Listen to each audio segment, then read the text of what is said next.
talking about the substances themselves. So when we make a policy, especially when original prohibition policies were made, the policies were made by non-users against what they believed the image of the guaranteed typical user to be. And oftentimes they'll create a slippery slope that a single pot puff leads to a needle in the arm with heroin, or that a person who uses a drug once will become instantaneously and forever addicted to it. I would say that it's imperative for us to end the criminal prohibition of cannabis in Massachusetts simply because it's a racist law. And I will show you that it's a racist law because in our law it's not called cannabis at all. It's called marijuana. Why is it called marijuana? Well, it's called marijuana because a small subset of users, a small subculture of users, had used that as a term, a slang term for this substance that they used.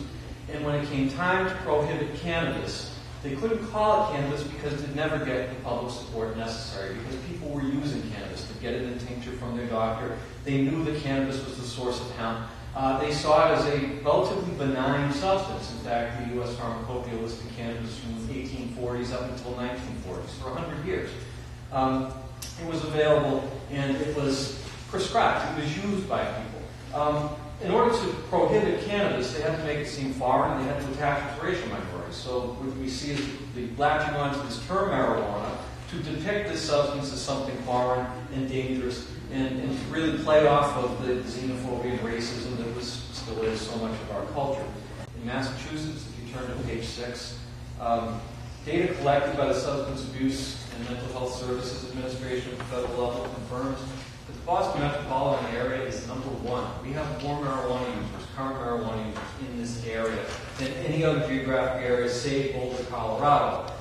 We have more than in Seattle, where they don't arrest anybody for marijuana possession anymore. We have more than in San Francisco, where they have legal access to medicinal marijuana. We have more cannabis users in this state, in the Metro Boston region, than there are in Amsterdam.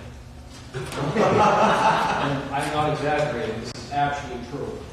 Prohibition is the promotion of marijuana by the prohibitionists that brought it into the popular culture and sustained its popularity in so many ways because it gave the use of the drug a meaning it would not otherwise have.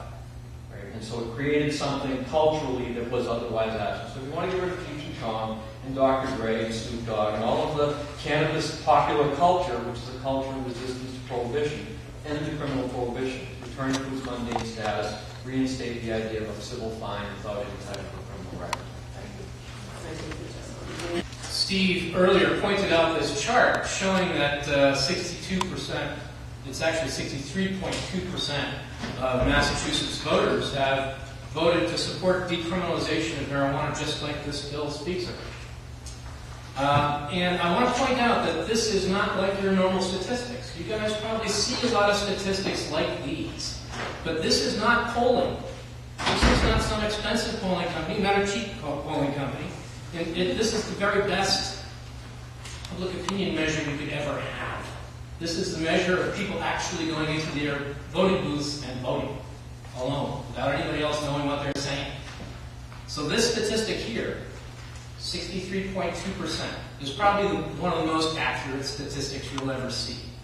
And I just want to point that out for you. If you're worried about taking a stand on the issue, that you won't be on the winning side with your constituents, this should allay those fears. Thank you. Thank you very much. Does anybody else have questions? So that might happen with your lowest in the state, so, you know. But we won.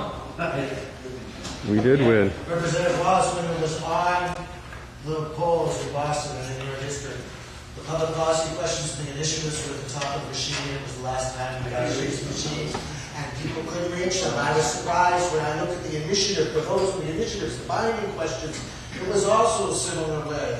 There were fewer votes for that because people couldn't reach the votes. But nonetheless, South Boston voted, and they voted with sufficient knowledge that you know that you're safe against the challenge, and you should support this bill. They will vote against the Constitution, so I can guarantee that. Is there a British ballot, a statewide ballot?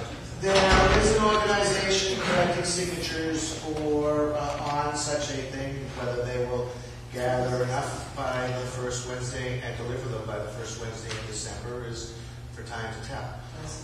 As a person who has worked with Citizens for Limited Taxation and Government on initiatives, Initiatives can be good and initiatives can be bad. In this case, we would much rather see the legislature write something that the legislature approves of. I'm HIV positive, symptom-free, and they don't suspect that I will be symptomatic in the future. They call me what's called an elite controller. An elite controller is someone that has HIV, but for some reason, their immune system, their blood, is not reacting like other people that have HIV. Now, I don't have an explanation for it. They don't have an explanation for it. I can only attribute it to possibly my lifestyle. I smoke pot, like I said, all of my life. I'm 57 years old. I have a job, took time myself to be here. I'm like one of those people that Steve mentioned. I have to be very careful no matter where I go, especially outside of Roxbury. And why I say that is because I live in the suburbs, and for me, I just think that, you know, the local yokels are looking for me over for whatever reason. I'm black. I'm in their community. They don't know if I live here or not, but I'm black. And yes, I do smoke pot while I drive. Nobody will admit that here. No one will admit it, but I do. I got stopped coming down the lower deck in 93 because I was in the, the left lane that you should have more passengers in. You know what I mean? You have to have 3 or more people in your car. Well, the state pulled me over because I was in that lane at the wrong time. He did a sniff. He said, "Where is it?" I said, "Here, it's right here." He said, "Do you have any more?" I said, "No, I don't." I didn't. You know, I don't really carry like that. I said, "No, I don't." He said, "Okay, I'm giving you a citation for driving in this lane. I'm giving you another citation for having the windows in my truck tinted. And this," he just tossed it over the side and said, "Try not to be smoking while you're driving." Now, that is a reflection of what Steve just said about law enforcement really not wanting to push this. But that was a state. He didn't want to be bothered. But if I'm out in some local yokel's part of town and I get pulled over and they do a sniff, you better believe I'm getting click. There's no doubt about that.